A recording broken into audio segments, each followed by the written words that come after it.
Assalamualaikum warahmatullahi wabarakatuh. Ya, video baris medar perkawis materi pengajaran bahasa Sunda SMA kelas 10 nyata aksara Sunda. Sumber ieu materi nyata tina buku Penggelar Bahasa Sunda terbitan penerbit Erlangga kenging Prof. Yayat Sudarja sareng Padeni Hadiansah. Urang langsung wae kana padaran materi ngeunaan aksara Sunda. Dina aksara Sunda kahiji aya aksara suara atau vokal, aya 7 aksara suara: a, i, u, o, e, sareng e. Lambang-lambangna sapertos kieu. Anu kadua aksara ngalegeuna atau konsonan. Lajeng dina ngalegeuna teh aya aksara ngalegeuna tulen tingawitan ka dugi ka h, aya oge ngalegeuna serpan tingawitan fa wika za.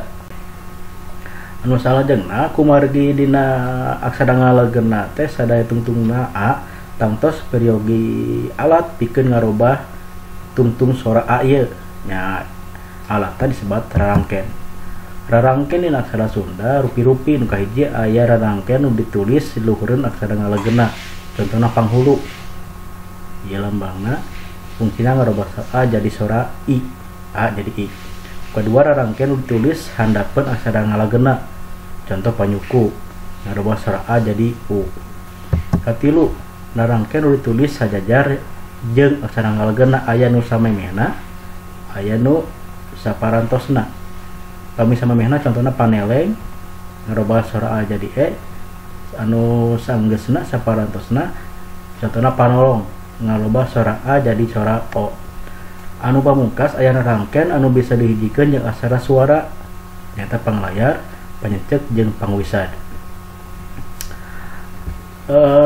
Salajengna dina aksara Sunda oge aya angka. Ieu lambang-lambangna, ieu simbol-simbolna.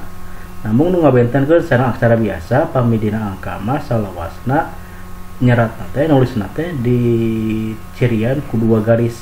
Nyangke urang tingali dina prak-prakanana. Ayeuna urang langsung wae kana prak-prakan cara nulis kecap ku aksara Sunda. Contoh aya kecap sakola. Aksarana sa, ka. Masalahna ka ieu teh kumaha carana ngarobah ka jadi ko. Langsung deui kana materi nu tadi. Pilarian ku urang rarangken anu fungsina ngarobah sora jadi sora o. Aya panolong nya. Tabihan panolong. Iyalah. Janten ieu dibacana sa, ieu ka, tamiku panolong jadi ko. Ieu la, janten dibacana sakola. Contoh sajen. Tadi disebutkan dina materi wireh aya rarangken anu tiasa dihijikeun sareng aksara suara nyata eta. Ieu teh ya. Contoh kecapna caang, ca. Tamaku aksara suara a, tamaku panyecek. Panyecek naon fungsina namhan suara ang. Janten dibacana ca, ieu a, tamaku panyecek jadi ang. Dibacana caang. Contoh sajen krisis ka tamihku panyakrat jadi kra, tamihku panghulu jadi kri. Sa tamihku panghulu si, sa tamihku pamaeh jadi es. Jantan dibacana ieu kawitaka tamihku panyakra jadi kra, tamihku panghulu jadi kri. Sa tamihku panghulu jadi kri, sa ditamihku pamaeh jadi es, jadi dibacana krisis. Pamungkas angka.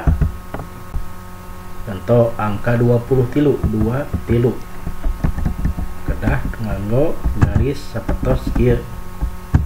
Tapi angka ieu angka pikeun ngabedakeun sareng aksara biasa.